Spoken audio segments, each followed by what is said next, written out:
আলাইকুম, সবাইকে কেমন আছেন? আজকে আরেকটা রান্না নিয়ে আসলাম। এই তো মাছ নিয়ে নিছি।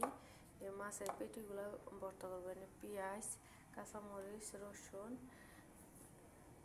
যথেষ্ট পরিমাণ সরষের তেল দিয়ে দিছি। এখন কালো জিরা দিয়ে দিলাম বাগারে। এগুলো হালকা একটু ভেজে নেব।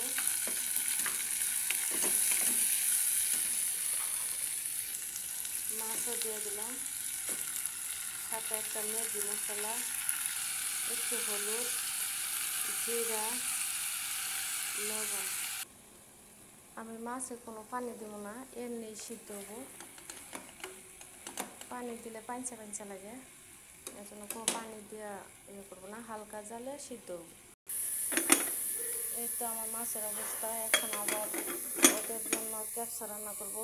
তেল দিয়ে দিচ্ছি, এখন তেল দিয়ে দিই। মুরগি দিয়ে ক্যাপসা।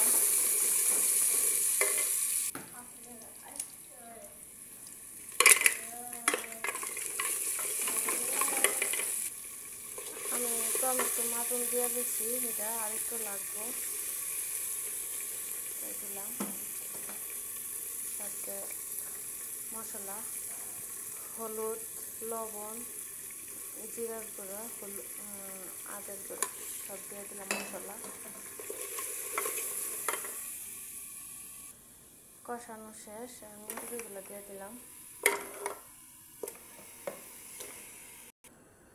পানি দিয়ে দিলাম, আমি খালি সিদ্ধ করবো। ঢাকনা দিয়ে দিলাম। আমার মাছের কি খবর? একদম পুরাটাই পানি ছাড়া রান্না। এখন মাছের কাঁটাগুলো বেছে নিয়ে ভালো করে থেতে নেবো। মাছের কাঁটাগুলো বেছে নিই।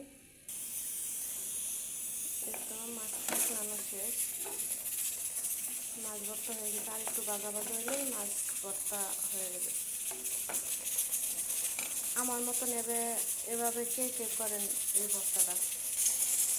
একদম মাছ ভর্তা হয়ে গেছে, সুন্দর ভাজা ভাজা কেটেছে।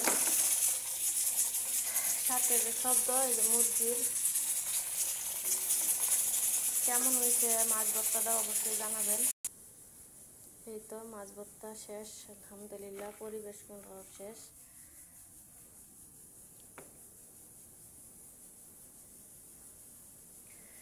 ভিডিওটা এই পর্যন্তই। সবাই ভালো থাকবেন, সুস্থ থাকবেন। আসসালামু আলাইকুম।